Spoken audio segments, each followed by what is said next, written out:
Raj TV viewers எல்லாருக்கும் வணக்கம் and welcome to our show சரித்திர நாயகன் சிவாஜி கணேசன்.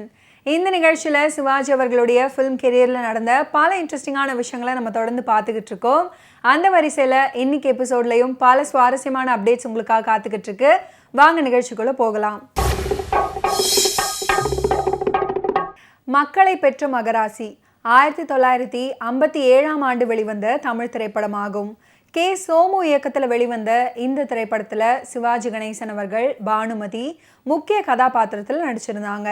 மேலும் கண்ணாம்பா, எம்.என். நம்பியார், எம்.என். ராஜம், வி.கே. ராமசாமி, கே. சாரங்கபாணி, ஈ.ஆர். சகாதேவன், பி.டி. சம்பந்தம், வி.எம். ஏழுமலை, டி.பி. முத்துலட்சுமி, சி.டி. ராஜகாந்தம், எம்.ஆர். சந்தானம் ஆகிய பல முன்னணி நடிகர்கள் நடிச்சிருந்தாங்க.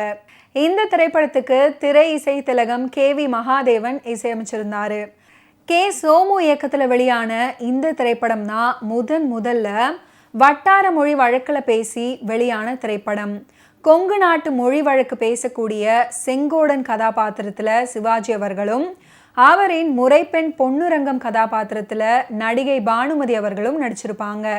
இந்த படத்தில் இடம்பெற்றிருக்கும் போறவளே போறவளே பொன்னுரங்கம் பாடல் சூப்பர் ஹிட் வெற்றி பெற்று பட்டி தொட்டியெல்லாம் பிரபலம் அடைந்த ஒரு பாடல்.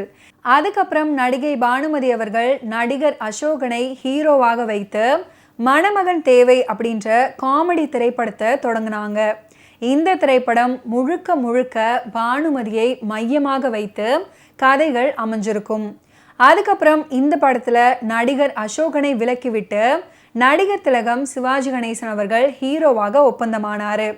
இந்த படத்தில் நடிகர் திலகம் சிவாஜி அவர்களுடன் இணைந்து சந்திரபாபு, டி.ஆர். ராமச்சந்திரன் என பல முன்னணி நடிகர்கள் இணைந்து நடிச்சிருந்தாங்க. நடிகர் சிவாஜி கணேசன் அவர்களுடன் இணைந்து நடித்தது ஒரு புதுவிதமான அனுபவத்தை கொடுத்தது அப்படின்னு இந்த படத்தில் நடித்ததுக்கு அப்புறம் நடிகை பத்மினி ஒரு பேட்டி ஒன்றில் சொல்லியிருந்தாங்க. மூன்றாவது திரைப்படம் ராணி லலிதாங்கி. 1957 ஆண்டு வெளியான இந்த திரைப்படத்தில் முதல்ல ஹீரோவாக நடித்தது வேற ஒரு நடிகர். அந்த பிரபல நடிகர் ஒரு சில காரணங்களை மையமாக வச்சு இந்த படத்துல நடிக்கிறத மறுத்திருக்கிறாரு. நடிகை பானுமதி அவர்கள் மக்களை பெற்ற மகராசி படத்துக்காக 2 சோலோ பாடல்கள் பாடியிருந்தாங்க அப்படின்னு சொல்லியிருந்தோம். அதில் மற்றொரு பாடல் தான் வந்தது யாருன்னு அப்படின்னு தொடங்கக்கூடிய பாடல். இந்த பாடலுக்கு உண்டான வரிகளை எழுதியவர் மருதகாசி அவர்கள். செங்கோடனின் தங்கை தங்கமாக நடிச்சிருக்கிறவங்க எம்.என். ராஜம் அவர்கள். விசேஷமாக பாராட்டி சொல்ல வேண்டிய அவர் நடிப்பு குறை சொல்ல இடமில்லாமல் நன்றாக அமைந்திருக்கும். செங்கோடனின் தாயார் அங்கமாளாக நடிக்கும் கண்ணாம்பாதா மக்களை பெற்ற மகராசி. இந்த பட்டத்தை பெறுவதற்காக அவங்க பல விதத்திலும் பாடுபட்டு கண்ணீர் விட்டு பெற்ற மகனை கன்னத்தில் அறைந்து கடைசியில கிணற்றில் குதிக்க கூட தயாராக இருப்பாங்க. பிறகு வஞ்சக வெறியன் வீசிய கத்தி குத்துக்கு ஆளாகி உயிர் தியாகமும் செய்வாங்க. முன்னணி நடிகை பானுமதி அவர்கள் நடிப்புல 1957 ஆண்டு மட்டும் கிட்டத்தட்ட 4 திரைப்படங்கள் வெளியாகி இருந்துச்சு. இந்த 4 திரைப்படங்கள்லையுமே நடிகை பானுமதி நடிகர் திலகம் சிவாஜி அவர்களுடன் இணைந்து ஜோடியாக நடிச்சிருப்பாங்க.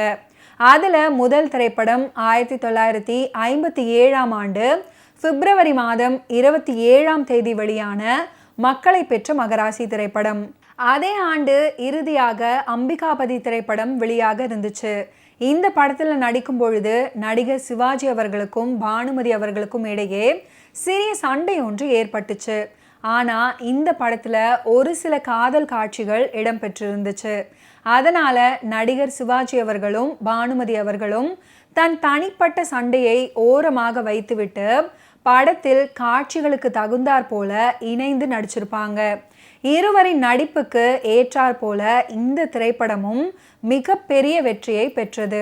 இந்த வருடத்தில் மட்டும் நடிகர் திலகம் சிவாஜி கணேசன் அவர்களும் நடிகை பானுமதி அவர்களும் இணைந்து 4 படங்கள் நடிச்சிருந்தாலும் இந்த இரு நடிகர்களும் இணைந்து 10 திரைப்படங்களுக்கு மேலே நடிச்சிருக்கிறாங்க.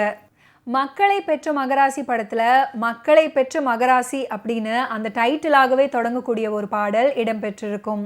இந்த பாடலை ஜிக்கி அவர்கள் அற்புதமாக பாடியிருப்பாங்க. இந்த பாடலுக்கு உண்டான வரிகளை மருதகாசி அவர்கள் எழுதியிருப்பாரு. ஓகே வியூவர்ஸ், இன்னைக்கு நிகழ்ச்சியில் நடிகர் திலகம் சிவாஜி கணேசன் அவர்களுடைய ஃபிலிம் கெரியரில் நடந்த பல இன்ட்ரெஸ்டிங்கான விஷயங்களை நீங்கள் பார்த்து தெரிஞ்சிருப்பீங்க.